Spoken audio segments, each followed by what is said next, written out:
یہ کون ہے کہ جس نے یہ جذبہ عطا کیا ہے، بچوں کے ذہن میں ڈالا ہے؟ یہ فطرت ہے نا، یہ فطرت ہے نا۔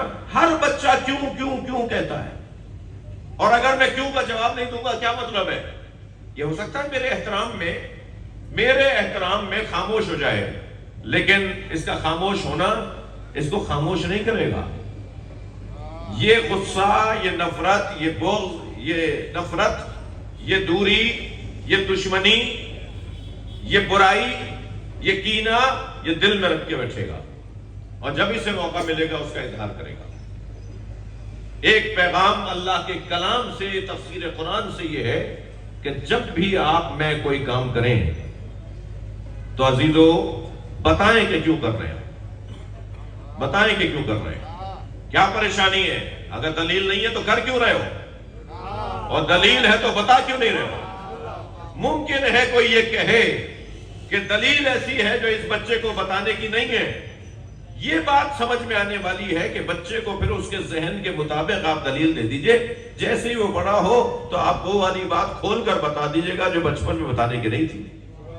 کہیں کہیں ممکن ایسا ہو۔ صلوات پڑھے محمد و آل محمد۔ اس سے بلند صلوات۔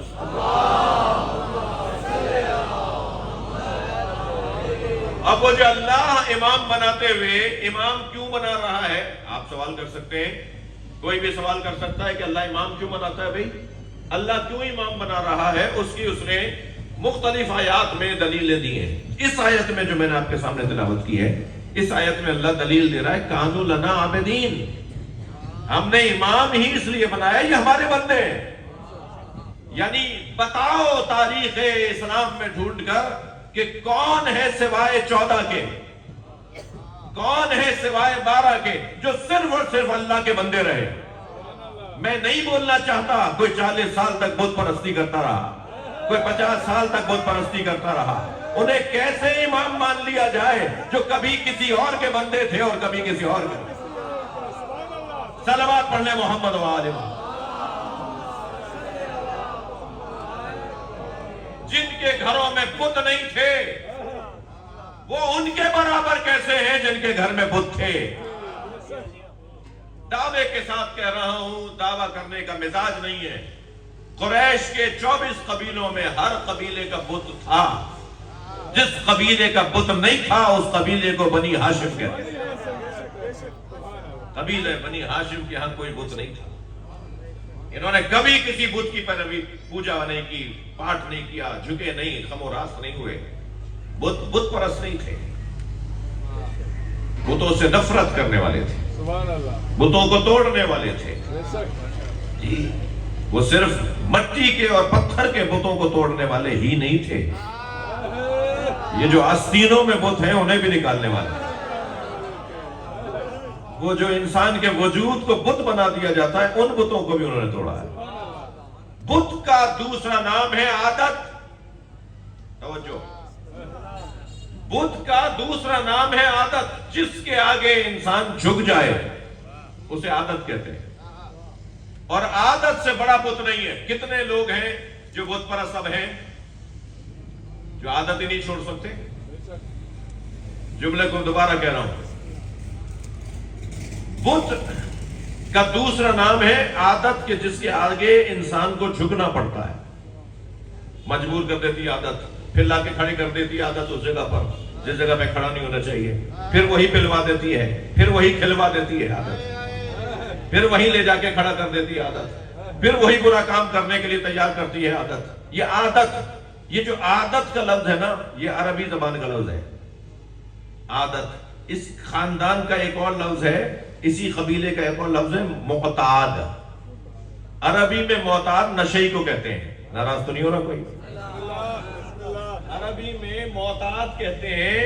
ایران، عراق، لبنان، بحرین، ان علاقوں کے اندر اگر آپ کو لفظ سننے کو ملے نا کہ فلاں معتاد ہے جی، تو اس کا مطلب ہے کہ یہ کسی چیز کی اتنی عادت کر چکا ہے کہ اس کے بغیر اس کا گزارا نہیں۔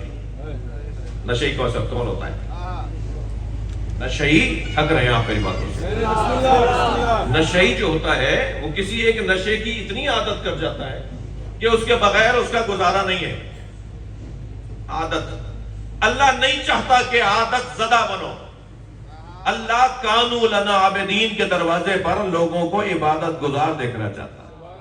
عادت اور ہے، عبادت اور ہے. اللہ حتیٰ عبادتوں کو بھی عادت نہیں دیکھنا چاہتا. توجہ کچھ کہہ رہا ہوں. حتیٰ نمازوں کو بھی وہ عادت نہیں دیکھنا چاہتا. حتیٰ روزے کو بھی وہ عادت نہیں دیکھنا چاہتا. اسے عبادت رہنے دو، اسے عادت نہ بناؤ. عبادت کو عبادت رکھا جائے، عبادت کو عادت نہ بنایا جائے. تبھی پروردگار عالم نے فجر کی نماز 2 رکعت رکھی ہے، ظہر کی 4 رکعت رکھی ہے، عصر کی 4 رکعت رکھی ہے، پھر ایک مرتبہ مغرب کی 3 رکعت کر دی، اور پھر عشاء کی 4 رکعت کر دی. 2 رکعت نماز جو فجر کی ہے وہ اونچی آواز میں پڑھو، جو ظہر عصر کی ہے وہ دھیمی آواز میں پڑھو، جو مغرب عشاء کی ہے وہ پہلی 2 رکعت دھیمی آواز میں پڑھو. 2 سگے بھائی ہیں، ایک لاہور میں رہتا ہے، ایک حیدرآباد میں. دونوں برابر کھڑے ہو کے نماز پڑھ رہے ہیں. ایک ظہر کی نماز 4 رکعت پڑھے گا، ایک بھائی 2 رکعت پڑھے گا. ارے ایک ماں باپ کی اولاد ایک جیسی نماز کیوں نہیں پڑھ رہے؟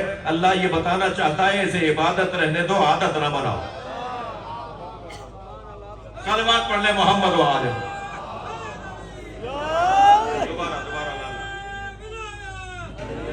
دوبارہ لگاؤ نعرہ، دوبارہ.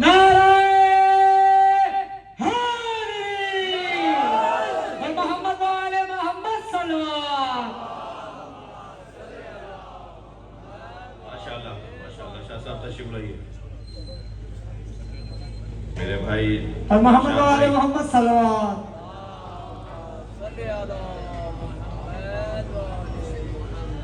مسلسل عبادت میں، مسلسل نوحہ میں. ارشاد بھائی محراب پور سے چلے ہوں گے، کئی جگہ مولا کا ذکر کیا ہوگا، اور اب حیدرآباد میں نوحہ ہوگی، اور اس کے بعد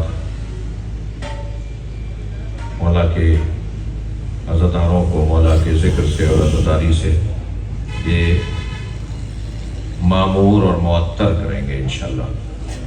بہترین آواز ہے، بہترین پڑھنے والے ہیں، ہمارے سندھ کی شناخت ہیں، خاندانی آدمی ہیں، شجرے والے سید ہیں. آپ سب کی امان کے لیے ایک بلند تر صلوات. آپ بہت بڑی تعداد ہو گئی ہے، سب مل کے صلوات پڑھیں.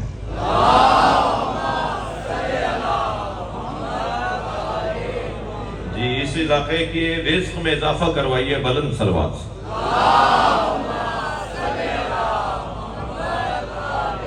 بیماروں کو شفا دلوائیے بلند صلوات سے. بے روزگاروں کا روزگار بڑھائیے بلند صلوات سے. ماشاءاللہ بات روشن ہے. وَقَانُوا لَنَا عَابِدِينَ. امامت کے موضوع پر اللہ امام انہیں بناتا ہے جو صرف اور صرف اللہ کے بندے ہیں. لہذا فیصلہ ہو گیا اگر کسی نے ایک دن بھی بت پرستی کی ہے وہ امام نہیں بن سکتا. جو ہمیشہ سے عابد جو ہے اس میں فاعل ہے، مولانا تشریف فرمائیں، اور اس میں فاعل زمانہ بردار نہیں ہوتا. ہر زمانے میں جو عابد رہے گا اسے عابد کہا جائے گا. کبھی کبھی عبادت کرنے والے کو عابد نہیں کہا جائے گا. ہمیشہ عبادت گزار جو ہوگا وہ عابد کہلائے گا. اور یہ ایک نہیں، عابدین ہے، یعنی 14 ہے. ان کی تعداد جمع ہے جنہیں ہم نے امام بنایا ہے. اللہ نے امام بنایا ہے. کیوں؟ کانوا لنا عابدین. یہ صرف اور صرف ہمارے بندے ہیں. اور صرف جو اللہ کا بندہ ہوتا ہے نا، وہ کسی اور سے نہیں ڈرتا، وہ کسی اور کو خوش نہیں کرتا، وہ اللہ کے علاوہ کسی کو راضی نہیں کرتا. اس کا کام صرف اور صرف اللہ کو راضی کرنا ہے. لہذا امام زمانے سے متاثر نہیں ہوتا، زمانے کو متاثر کرتا ہے. حالات سے متاثر ہونے والے اور ہیں، حالات کو متاثر کرنے والے اور ہیں. ہم جس دروازے پر بیٹھے ہیں، ہم جن کے مرید ہیں نا، وہ زمانے کو مڑ کر نہیں دیکھتے، موڑ کر دیکھتے. اپنے حق میں حالات کو موڑنا یہ امامت نے سکھایا. امام سجاد کی بارگاہ میں ایک لمحے کے لیے رہنا چاہتا ہوں. ایک صلوات پڑھیں مولا کی ذات.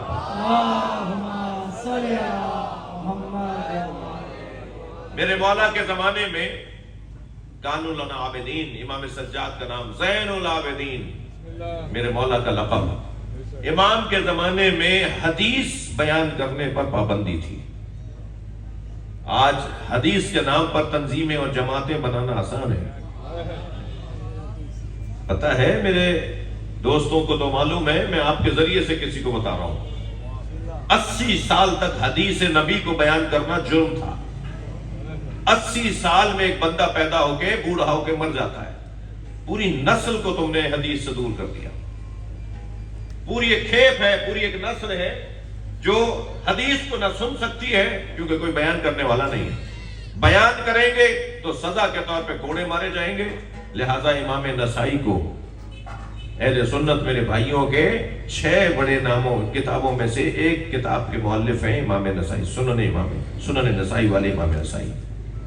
انہوں نے مولا علی کی شان میں حدیث سنائی تھی. انہیں اتنے کوڑے مارے کہ زخمی کیا اور آخر وہ زخموں کی تاب نہ لا کے شہید ہو گئے. وہ شہید ولایت علی ہیں.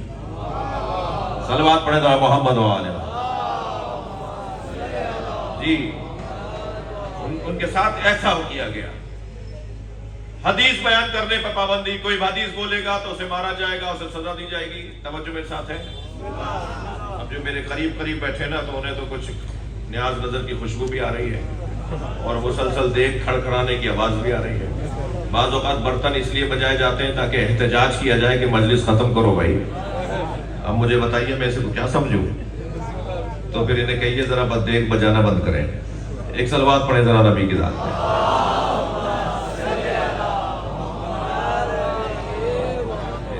اس سے بلند صلوات.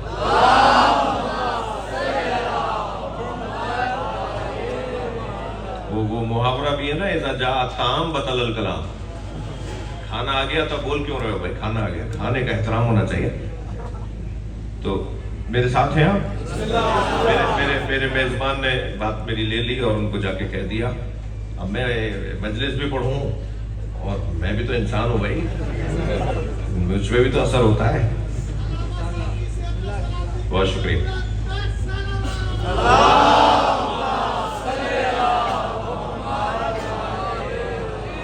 جی بہت روشن بات ہے. پر اب وہ ہو یہ رہا تھا کہ حدیث پر پابندی، حدیث بیان کرنا جرم.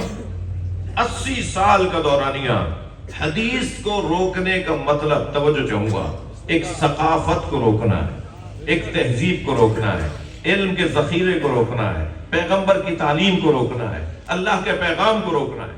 اس لیے کہ ہمارا عقیدہ قرآن کی روشنی میں یہ ہے وَمَا يَنْتِقُ عَنِ الْهَوَىٰ إِنْ هُوَ إِلَّا وَحْيٌ يُوحَىٰ. نبی بولتے ہی نہیں ہیں، بولتے ہیں تو وحی اور اللہ کے حکم کے مطابق بولتے ہیں. اب سرکار کی ساری حدیثوں کو اگر بیان کرنے سے روک دیا جائے گا تو گویا اللہ کے پیغام کو روک دیا. 80 سال تک حدیث بیان کرنے جرم. اب یہ حالات زمانہ ہمارے ائمہ کا ہے. امام وہ ہوتا ہی نہیں ہے جو حالات سے اثر لے.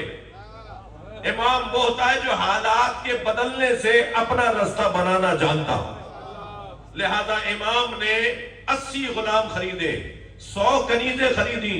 اتنے بڑے گھر کے اندر حضرت نے 180 لوگوں کو ٹھہرایا اور انہیں حدیث پڑھا کر محدث بنایا اور پھر بہانے پر آزاد کر کے مبلغ بنایا. باہر بیان کرنے پہ پابندی ہے نا، مسجد میں بولنے پہ پابندی ہے نا، میں اپنے گھر میں سکھا رہا ہوں. امام سجاد نے غلاموں اور کنیزوں کو اپنی خدمت کے لیے نہیں خریدا. اپنا بستر خود پھیلاتے تھے، اپنا برتن خود اٹھاتے تھے. میرے مولا کسی سے خدمت نہیں لیتے تھے. تو پھر غلاموں اور کنیزوں کو اپنی خدمت کے لیے نہیں، اسلام کی خدمت کے لیے. اور پھر جب انہیں محدث بنا دیا، جب انہیں نبی کی حدیثیں سکھا دی تو پھر امام نے انہیں آزاد کر دیا. ایک کنیز کے ہاتھ سے ایک غذا مولا پر گر گئی، کانپنے لگی، کھرکھرانے لگی، اس کے چہرے کا رنگ بدل گیا، پھیکا چہرہ پڑ گیا. حضرت نے فرمایا میں نے تمہیں کچھ سکھایا ہے، ایسے موقع پر کون سی آیت پڑھو گی؟ جیسے پریکٹس کروا رہے ہو نا، پریکٹیکل کروا رہے ہو. صلوات پڑھیں ذرا محمد وآل. جیسے پریکٹیکل ہو رہا ہو. میں نے تمہیں سکھایا تھا، اب ذرا بتاؤ ایسے موقع پہ کیا ہوتا ہے. تو اس کنیز نے جو مولا نے اسے سکھایا تھا اس نے آیت پڑھنا شروع کر دی والذین ينفقون فی السراء والضراء والکاظمین الغیظ والعافین عن الناس واللہ یحب المحسنین. مجھے مولا نے فرمایا آفرین، اسی بات پہ تجھے آزاد کر دیا. جی نبی مکرم کی حدیثیں، قرآن کی آیات ان غلاموں اور کنیزوں کو میرے مولا سکھاتے تھے اور اس کے بعد میرے مولا انہیں آزاد کرتے تھے. حالات سے اثر نہیں لیا، حالات کو اپنے حق میں بدلنے کا ہنر تلاش کیا، رستہ تلاش کیا. یہی پیغام ہے ائمہ کی زندگی. محمد بلندتر صلوات. یہی پیغام ہے اہل بیت عصمت و طہارت کا ہمارے لیے کہ حالات سے متاثر ہو کے کام نہ چھوڑنا. کام جاری رہے گا، مجلس ہوگی، عزاداری ہوگی، علم لگے گا، مشی ہوگی. تھوڑا سا بولو بھائی، مشی ہوگی. بولیے مشی ہوگی. بولیے لبیک یا حسین.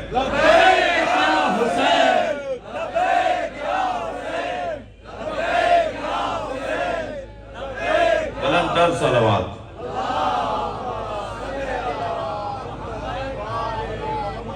مجھے تعجب ہو رہا ہے، افسوس ہو رہا ہے کہ پنجاب کے مختلف اضلاع میں کچھ لوگوں سے بیانات ریکارڈ کروا کر انہیں وائرل کروایا جا رہا ہے.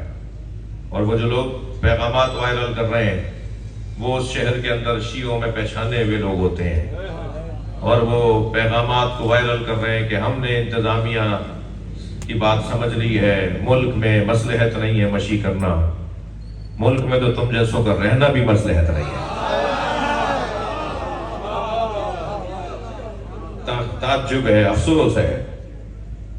اپنے نظریے سے کیسے ہاتھ اٹھا سکتے ہیں، اپنے کام سے کیسے ہاتھ اٹھا سکتے ہیں. براتوں پر پابندی نہیں ہے، سیاسی جلسوں پہ پابندی نہیں ہے. روڈ کے کنارے پر مولا عباس کا علم اٹھا کر 25-50 لوگ گزر رہے ہیں، تمہیں برا لگ رہا ہے؟ ہم نے تو 75 سالوں میں پاکستان کے حالات اچھے نہیں دیکھے. جو تم کہہ رہے ہو کہ حالات اچھے نہیں ہیں، اور ہمارے لیے تو کبھی بھی اچھے نہیں رہے. اور ہم حالات کے مطابق مجلس کب کرتے ہیں؟ ہم تو مجلس کرتے ہیں تاکہ حالات اچھے ہوں. ہم دروازہ بجانا نہیں چھوڑیں گے. یہ ماحول ہی کچھ اور ہے، یہ یہاں کا انداز ہی کچھ اور ہے. 1 انچ بھی اپنے حق سے پیچھے نہیں ہٹیں گے. الحمدللہ سندھ میں ایسا ماحول نہیں ہے. اور خدا نخواستہ اگر آخری 2-3 دن پہلے، 1 دن پہلے، اب تو ویسے ہی 5 دن رہ گئے جی، اگر آخری 1 دن پہلے کوئی ایسی بات ہو بھی جائے تو میرے عزیزو اپنا کام جاری رکھنا. انہیں اپنا کام کرنے دو، ہم اپنا کام کریں گے مل کر.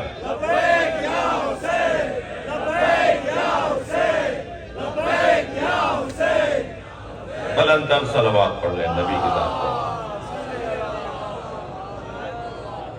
بس عزیزوں، میں نے اپنی بات کو کسی حد تک پہنچایا. یہ گھرانہ صرف اور صرف اللہ کو راضی کرنے والا گھرانہ ہے، اور انہوں نے ہمیں جینے کا ہنر بھی دیا ہے اور انہوں نے ہمیں دنیا سے جانے کا ہنر بھی دیا ہے. یہاں رہو گے کیسے؟ علی بتائیں گے. یہاں سے جاؤ گے کیسے؟ حسین بتائیں گے. میرے مولا نے اس دنیا سے جانے کا ہنر ایسا دیا کہ شاید رہنے والے زندہ نہ ہوں مگر جانے والا زندہ ہے. امام حسین سے زیادہ زندہ وجود کوئی نہیں ہے. ایام شہادت جناب سکینہ ہے. 13 سفر حسین کی عزادار کا زندان شام میں دم گھٹ گیا. اجرکم اللہ، اجرکم اللہ. آپ کی آوازیں آمادہ ہو رہے ہیں آپ رونے کے لیے. سلام ہو سینے پہ سونے والی بچی پر. اور جب کبھی بھی جناب سکینہ کا ذکر آئے نا تو اس بچی کی ماں کو ضرور سلام کیا کرے. جناب رباب کو سلام ہو. 2 ہی کمائیاں تو تھیں جناب رباب کے پاس. ایک علی اصغر، ایک سکینہ، ایک کو اجلا سا کرتا پہنا کر، بالوں میں کنگھی کر کر، آنکھوں میں سرما لگا کر، کمر میں پٹکا باندھ کر امام حسین کی گود میں دے دیا۔ اور امام حسین نے بھی حضرت علی اصغر کو اس طرح سے تیار کیا جیسے کوئی مجاہد جا رہا ہو۔ میر انیس کہتے ہیں بنا کر شکل مجاہد کی لے چلے شبیر۔ میر انیس کے دو مصرے ہیں، کہتے ہیں بنا کر شکل مجاہد کی لے چلے شبیر، الٹ دیا علی اصغر کی آستینوں کو۔ حضرت علی اصغر کو ایسے لے کے جا رہے ہیں جیسے میدان جہاد میں کوئی مجاہد جا رہا ہو۔ اور جب امام حسین کی گود میں جناب رباب نے یہ بچہ دیا نا تو پیشانی کا بوسہ دیتے ہوئے فرمایا، اے میرے لال، اگر جنت میں دادی نے پوچھا تمہاری ماں نے تمہارا منہ کیوں نہیں دھلایا تو کہہ دینا پلانے کو پانی نہیں تھا۔ وہ بچہ امام حسین کی گود میں تیرے سے شعبہ سے ذبح کر دیا گیا، اور امام حسین نے علی اصغر کے خون کو اپنے چہرے پہ مل لیا اور یہ کہہ کر چہرے پر اپنا ہاتھ پھیر لیا کہ اسی چہرے کے ساتھ نانا کے سامنے آؤں گا، محشر میں اپنے نانا کو یہی چہرہ دکھاؤں گا، نانا میرے چہرے پہ میرے بچے کا خون ہے۔ وہ بچہ جسے حضرت امام حسین نے ننھی سی قبر کے حوالے کیا، وہ بھی جناب رباب کا بچہ ہے۔ مجلس میں میری بہنیں بیٹیاں بھی آئی ہوئی ہیں، اللہ گھروں میں چھوٹے چھوٹے بچوں کی حفاظت فرمائے۔ یہ جو ماں ہوتی ہے نا، دودھ پلانے والی ماں، دودھ پیتے بچے کی ماں، اس کے احساسات ہی کچھ اور ہوتے ہیں۔ میں کچھ مدت پہلے ہندوستان گیا، میں ایک امام بارے سے باہر آ رہا تھا تو میں نے دیکھا ہندو عورتیں ظرفوں میں، برتنوں میں کچھ لے کے اندر لائن بنا کے جا رہی تھی۔ تو میں نے پوچھا یہ کیا ہو رہا ہے؟ کہنے لگے یہ جھولے پہ دودھ چڑھانے آئی ہیں، حضرت علی اصغر کے جھولے پر دودھ رکھ کر جائیں گی، ان کی منت پوری ہوئی ہوگی۔ 1400 سال کے بعد بھی انسان کو احساس ہے کہ اس بچے کو مارا گیا جو دودھ پیتا بچہ تھا۔ سلام ہو جناب رباب پر۔ جناب رباب نے ایک کمائی تو امام حسین کی گود میں دے دی، اور سنیں گے دوسری کمائی زندان شام میں چھوڑ کر آ گئے۔ اجرکم اللہ، اجرکم اللہ۔ آوازیں بلند ہو رہی ہیں، میں 2-3 منزلیں لوں گا۔ جن کے مذہب میں رونا جائز ہے وہ تکلف کر کے نہ روئیں۔ عزادارو، راوی کہتا ہے کہ جب خیمے جل رہے تھے اور خیموں میں آگ لگ رہی تھی تو میں نے دیکھا ایک بی بی ہے جو جلتے ہوئے خیمے میں جانا چاہتی ہے، مگر خیمے کی چوب سے اس کا سر لگتا ہے اور وہ پھر دوبارہ رستہ بدل کے خیمے میں جانا چاہتی ہے۔ کہتا ہے مجھے یہ احساس ہوا کہ شاید کسی نے اس کے سر پہ چوٹ ماری ہے جس کی وجہ سے اس کی آنکھوں کا نور چلا گیا ہے اور اسے نظر نہیں آ رہا کہ آگے آگ چل رہی ہے۔ کہتا ہے میں دوڑتا ہوا گیا اور میں نے جا کر کہا بی بی تمہیں نظر نہیں آتا آگے تو آگ چل رہی ہے، تم جہاں جا رہی ہو وہاں آگ ہے؟ تو وہ بی بی مڑی اور مجھے دیکھ کر کہنے لگی یا شیخ ان لنا فیہا علیل، اس خیمے میں ہمارا ایک بیمار رہ گیا ہے جو اپنے پیروں سے چل کر نہیں آ سکتا۔ وہ یزیدی لشکر کا سپاہی کہتا ہے تب مجھے معلوم ہوا یہ علی کی بیٹی زینب ہے، یہ اپنے بھتیجے کو لینے کے لیے خیمے میں جانا چاہتی ہیں۔ بی بی زینب خیمے میں گئی، اپنی پشت پر امام سجاد کو اٹھا کر آئی۔ رونے والوں، کتنا مشکل تھا جلتے ہوئے خیمے سے امام سجاد کا لانا۔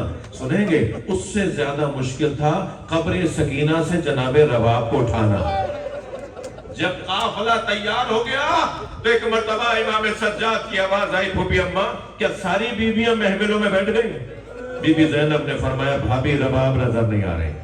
امام سجاد نے فرمایا مجھے معلوم ہے میری ماں کہاں ہے۔ اب آگے آگے امام سجاد اور پیچھے پیچھے بیویاں۔ ایک مرتبہ میرے مولا نے اپنا رخ موڑا زندان شام کی طرف۔ زندان شام میں جو قدم رکھا تو کیا دیکھا؟ جیسے کوئی ماں اپنے بچے کو گلے سے لگائے ہوئے ہو، ایسے جناب رباب نے قبر سکینہ کو اپنے سینے سے لگایا ہوا ہے اور لپٹ کر قبر سے کہہ رہی ہے سکینہ اٹھو، قافلہ مدینے جا رہا ہے۔ تمہیں وطن جانے کا بڑا خیال تھا، بار بار کہتی تھی نا ماں مدینے کب جائیں گے، چلو مدینے چل رہے ہیں۔ جناب زینب کی آواز آئی بھابی اٹھیے قافلہ تیار ہے۔ فرمایا زینب میرا مدینے میں کون ہے؟ میرا مولا کربلا میں رہ گیا، میری بچی اکیلی ہے۔ امام سجاد کی آواز آئی اماں چلیے قافلہ تیار ہے۔ امام سجاد امام ہے نا، تو امام کا حکم سن کر جناب رباب نے قبر سکینہ کو چھوڑ تو دیا مگر رونے والوں مڑ مڑ کر دیکھتی رہی۔ قبر سکینہ کو مڑ مڑ کر دیکھتی رہی، محفل میں بھی آ کر بیٹھ گئیں۔ جب اماریاں چلنے لگیں، شام کے دیہات کی عورتوں نے آوازیں دی، الوداع یا زینب، الوداع یا زینب۔ تو بی بی زینب نے محفل کا پردہ ہٹایا اور شام کی عورتوں سے کہا، مجھ پر ایک احسان کرو گی؟ سب عورتوں نے کہا، بی بی حکم فرمائے۔ تو اشارہ کر کے کہا، ہماری سکینہ کو اکیلا نہ چھوڑو، اللہ آپ کو شام لے جائے۔ اب کی دفعہ جب آپ شام جائیں نا تو بی بی کی زری سے، جالی سے قبر کو ضرور دیکھیے گا۔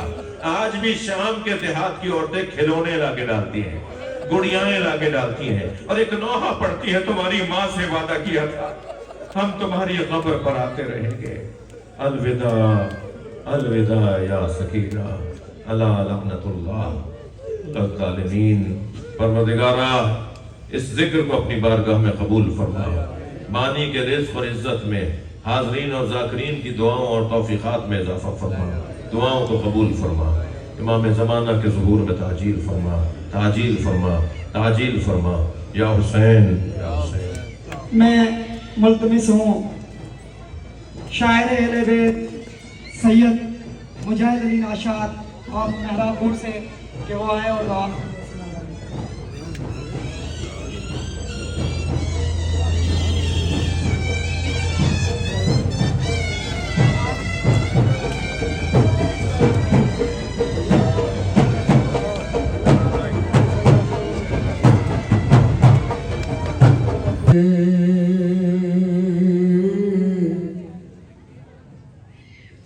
مر گئے سجاد دے ہم شیر، مر گئے مر گئے سجاد دے ہم شیر، مر گئے مر گئے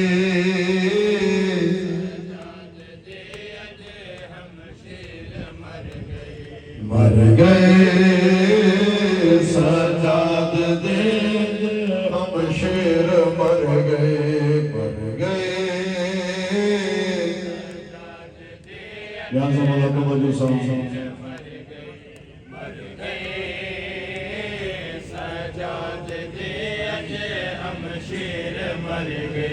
آزردان دے وچ اعلان تھیا، نتھیا اج زہرا دے تصویر، مر گئے مر گئے۔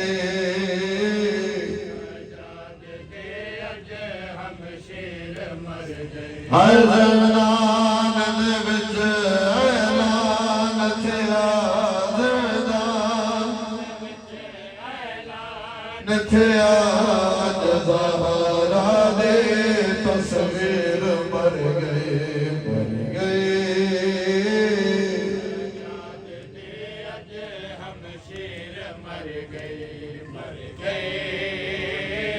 سجاد دے اج ہم شیر مر گئے۔ عابد لیا کھیارت رنیا کی بماتم زہرا جائے آنے،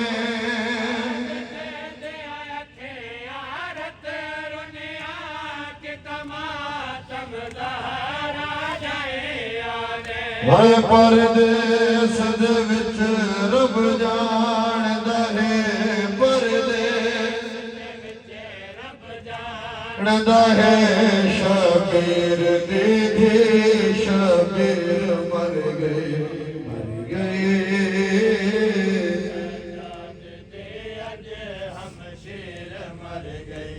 مر گئے سجاد دے اج ہم شیر، مر گئے۔ اگر دل پہ صرف نشان نہ ہے، گردن وچ رسیاں لے گیا، صرف نشان نہ ہے، گردن وچ رسیاں لگ گیا ہے۔ اے رونق شبیر دے سینے دی، رونق نے دے بن شام دی سین اسیر، مر گئے مر گئے۔ سجاد دے اج ہم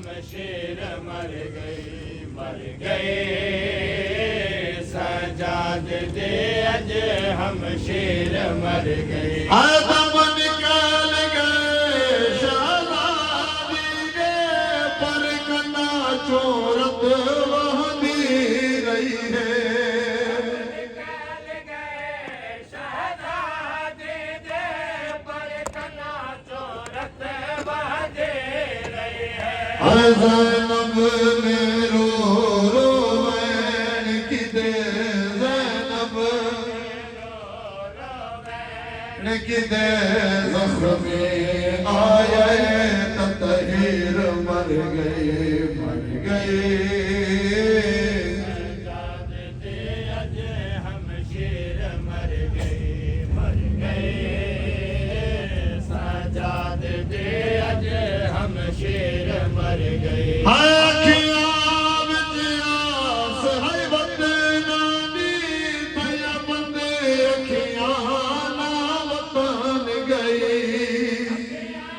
وچ آس ہے وطن دے تھیا بندے اکھیاں نا وطن گئے اے وطنا دا پوچھ پوچھ رب جانے وطنا پوچھ رب جان وچ شام دے دلگیر مر گئی مر گئی سجاد دے اج ہم شیر مر گئی مر گئے سجاد دے اج ہم شیر مر گئی مر گئے سجاد دے اج ہم شیر مر گئی آزمان دے ور لے وسن دوے بھین بھرارن وطن وسو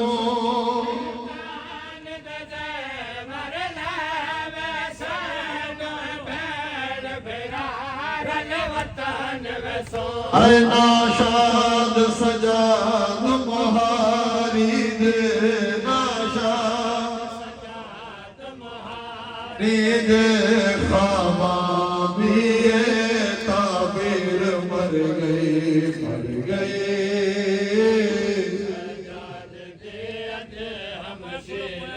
یا حسین یا حسین یا حسین یا حسین حسین یا حسین یا حسین یا حسین یا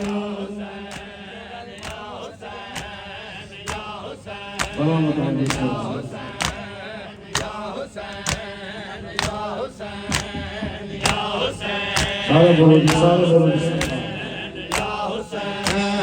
یا حسین سب تو نیاز حسین